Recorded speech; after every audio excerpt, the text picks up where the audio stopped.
Have you ever had sloppy or poorly fitted dado joints when you're building a cabinet like this out of plywood? I'm Jim Heavey, and I want to show you how to build a cabinet like this with very tight, very clean, very professional dado joints.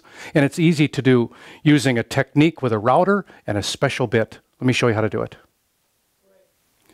Even with the best intentions, it's hard not to make a mistake when you're working with plywood. And one of the reasons is, when you buy this from the lumberyard and you think you're buying 3/4 inch plywood and you put a 3/4 inch blade or bit in your saw or in your router, you cut that groove and you find out later that the piece of wood that you bought is not quite 3/4. In this case, it's a little bit shy of that. When you buy 1/2 inch plywood, it's less. When you buy 1/4 inch plywood, it's less. And if you run a regular bit or a regular saw blade trying to cut the groove to match this, you're going to find out that those boards work out like this one, and they're extremely sloppy. So the solution to this is to use a router bit sized to that undersized plywood. The technique works really easy. Let me show you how it's done. I've got a couple of those pieces of plywood. This will simulate the upright that you saw in that cabinet, and this would be one of the shelves.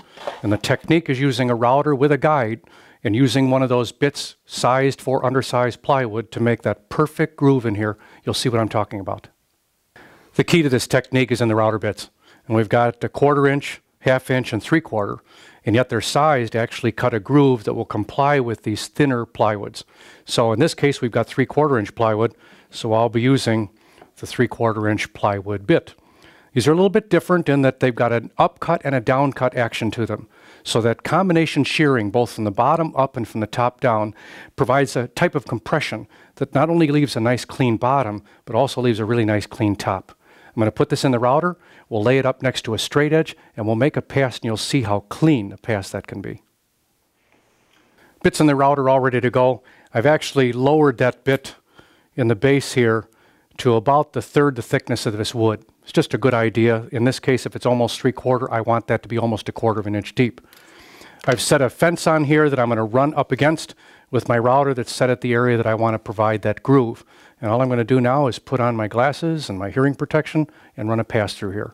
And again, we're doing this with a hand router, so it's always left to right, and allow the router to do its thing. Don't be too slow, don't be too fast.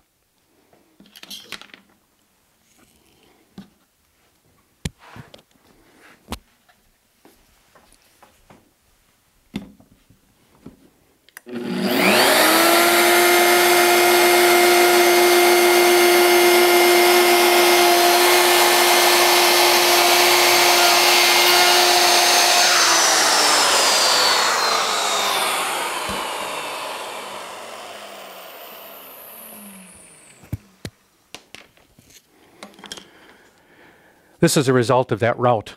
A very clean, flat bottom, very nice sharp edges on the side, and no chip out on the top at all. What I would expect from Freud's undersized plywood bit.